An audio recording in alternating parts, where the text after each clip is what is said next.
सभी देशों को अब अंतरिक्ष के लिए भी एक नई सेना बनानी होगी, जिसे स्पेस फोर्स कहा जाएगा। अमेरिका और चीन इसकी शुरुआत कर चुके हैं और इन दोनों ही देशों के पास अपनी अपनी स्पेस फोर्स है।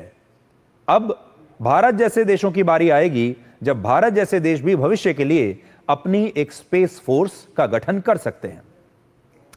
दूसरा एक बहुत बड़ा बदलाव आएगा कि फाइटर जेट्स का महत्व कम हो जाएगा और इनकी जगह फाइटर ड्रोन्स ले लेंगे, जिन्हें उड़ाने के लिए पायलट की आवश्यकता नहीं होगी और कीमत के मामले में भी ये फाइटर ड्रोन्स फाइटर जेट्स के मुकाबले काफी सस्ते होंगे। तो हो सकता है कि आने वाले समय में जो फाइटर एयरक्राफ्ट्स हैं, फाइटर जेट्स हैं, इनकी या तो जरूरत ही नहीं पड़ेगी या बहुत सीमित जरूरत इनकी रह जाएगी। तीसरी बात यह है कि समुद्र में एयरक्राफ्ट कैरियर की जगह ड्रोन कैरियर्स आ जाएंगे, जिन्हें आर्टिफिशियल इंटेलिजेंस से संचालित किया जाएगा और तुर्की ने इस ड्रोन कैरियर को विकसित भी कर लिया है। चौथा बदलाव, पारंपरिक युद्धों में मैन टू मैन मार्किंग हुआ करती थी और यह देखा जाता था कि किसी देश के पास कितने सैनिक हैं, सैनिकों की संख्या कितनी है।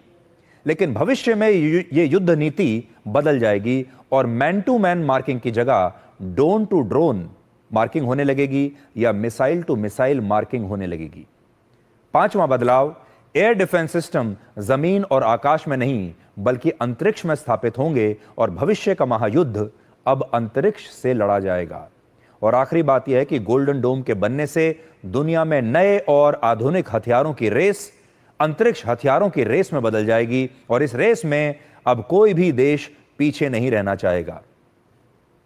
आज दुनिया को यह भी सोचना होगा कि अगर सिर्फ अमेरिका गोल्डन डोम को बनाने के लिए अंतरिक्ष में 400 से 1000 सैटेलाइट्स भेजता है, तो फिर सोचिए अगर हर देश यही करने लगा तो अंतरिक्ष में लाखों सैटेलाइट्स भेजे जाएंगे, स्थापित किए जाएंगे और वहां कैसे सैटेलाइट्स के बीच भी एक ट्रैफिक जैम की स्थिति हो सकती है।